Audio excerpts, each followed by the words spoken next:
जय माता दी। मेरा और मेरे यस म्यूजिकल ग्रुप में आप सभी का बहुत बहुत स्वागत है। तो एक मैं बहुत ही प्यारा पति पत्नी का गीत लेके आई हूँ, जैसा हो आप लोग कमेंट में ज़रूर बताइएगा।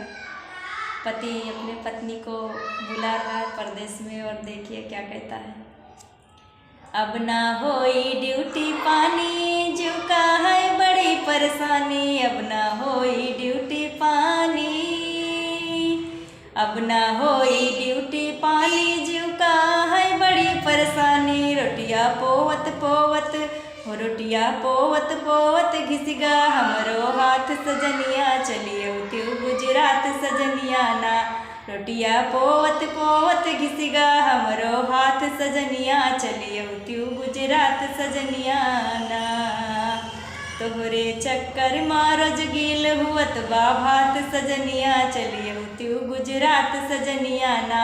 तोहरे चक्कर मारोज गिल हुअत बा भात सजनिया, चलिए त्यू गुजरात सजनिया ना।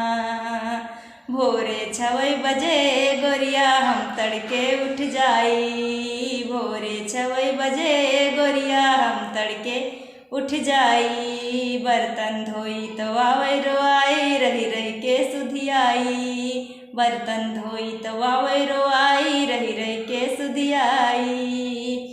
आटा सानई का जब जाई गोरिया तू का बहुत मोहाई, आटा सानई का जब जाई, आटा सानई का जब जाई गोरिया तू का बहुत मोहाई। तोहरे कमी खलत बा, तोहरे कमी खलत बा होत बहम का एहसास सजनिया, चलिए त्यू गुजरात सजनिया ना।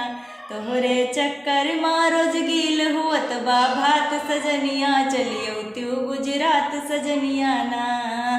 अब ना होई ड्यूटी पानी जीव का है बड़ी परेशानी। रोटिया बेलत बेलत रोटिया बेलत बेलत घिसगा हमरो हाथ सजनिया, चलिए त्यू गुजरात सजनिया ना।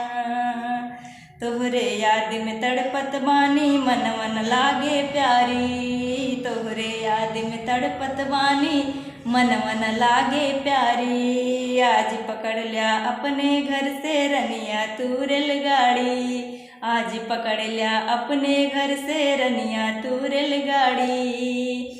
कहा तो ऐसिक टिकट कटाई रनिया ला गई नाव घाई, कहा तो ऐसिक टिकट कटाई रनिया ला गई नाव घाई। हमरो अखिया रनिया हो हमरो अखिया रनिया बरसत जस बरसात सजनिया, चलिए त्यू गुजरात सजनिया ना। हमरो अखिया रनिया बरसत जस बरसात सजनिया, चलिए त्यू गुजरात सजनिया ना। अब ना होई ड्यूटी पानी जीव का है बड़ी परेशानी। रोटिया पोवत पोवत घिसगा हमरो हाथ सजनिया, चलिए त्यू गुजरात सजनिया ना। तोहरे चक्कर मारोज गिल हुअत बा भात सजनिया, चलिए त्यू गुजरात सजनिया ना।